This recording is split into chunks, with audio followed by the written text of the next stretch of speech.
Immersion. It's something that we will do in our writing, or want to do in our writing. We want the reader to be immersed in what we're writing. We want the reader to feel the world. We want the reader to experience it from the character's perspective, or from, if you're doing a third person, from the world's perspective, right? Like looking down on them. Now, I want to make a video on immersion because I like immersion. And in the last video I made, I was talking about Snipfic and how I use Snipfic.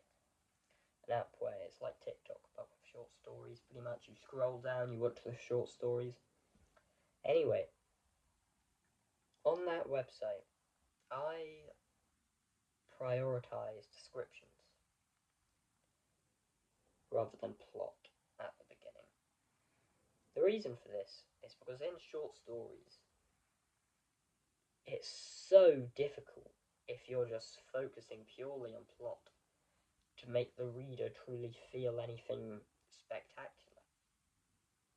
So what I find works best is by introducing them to the world straight away, by soaking them in. And I have some shorts on this channel, TikToks on my TikTok, of me reading my ones, and you'll notice in some of them that it is pretty obvious, right? Straight away, I may talk about, if it's mountains, I'll talk about how epic the mountains are.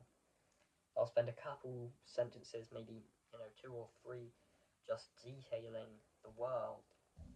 And then when a character, for example, steps out of a car, I'll detail the dust that flies up around them.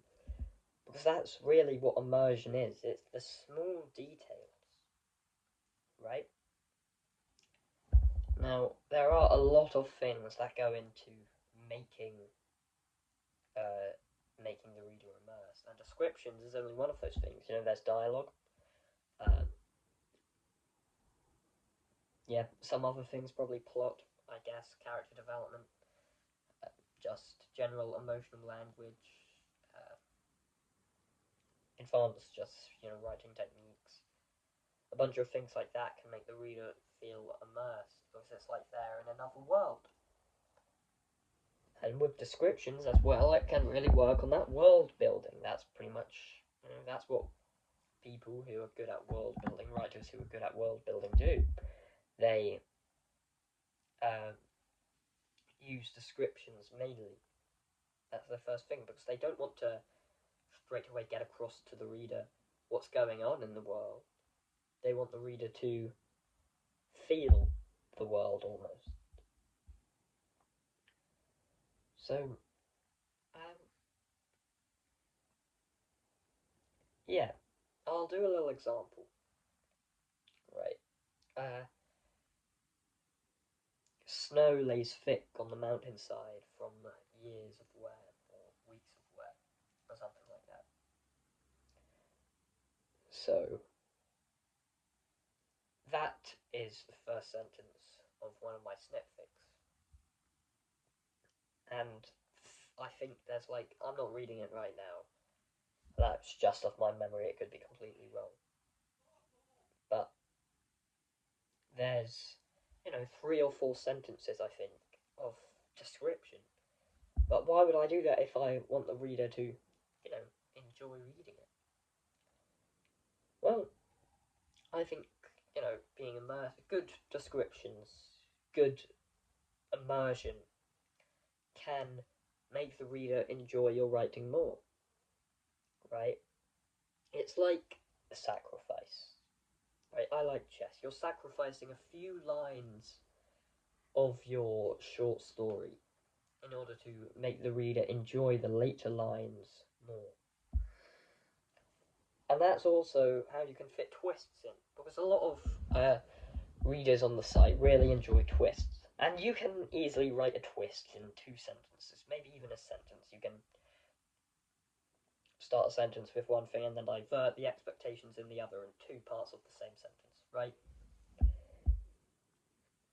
And the thing with that, there's of course going to be that immediate shock value, but if you want to prioritize, the quality of the twist, which I like doing, because I think that's a bit cheaty, just to write 2 sentences with a twist in Or like anyone can do that. Anyone can write a 2-sentence story with a twist.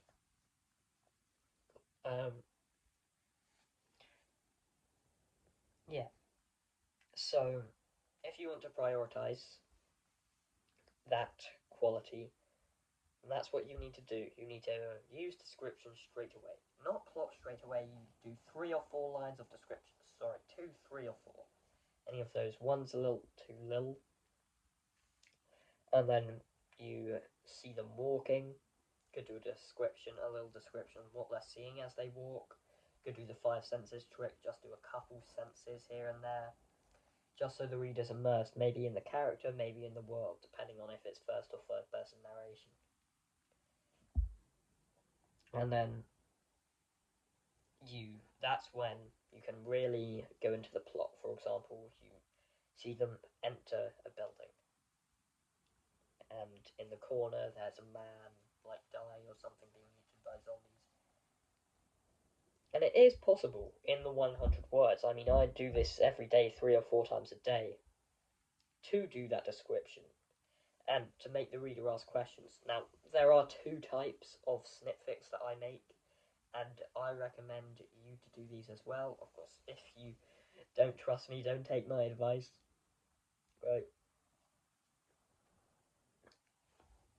So, you can do, a heavy plot snipfic, like, with a twist, with with a lot of description, with a lot of emotion. Or you can do a more philosophical approach of a snipfic, which just makes the reader ask a question, or the writing says the question for you, like, is this life? Is this heaven, or is this hell? Or maybe not even a question, maybe a statement like, this is when I began my life away from the sun, or something like that, which just makes the reader enjoy your writing more, because it's like active reading. It makes the reader question. They're not just reading what you wrote, they're thinking about what you wrote. That's the main thing with immersion. Descriptions can make that immersion, can make that philosophy, can make that plot, can make that the characters, can make the whole world, can make the emotion really come to light. So that's my recommendation of this video. Goodbye.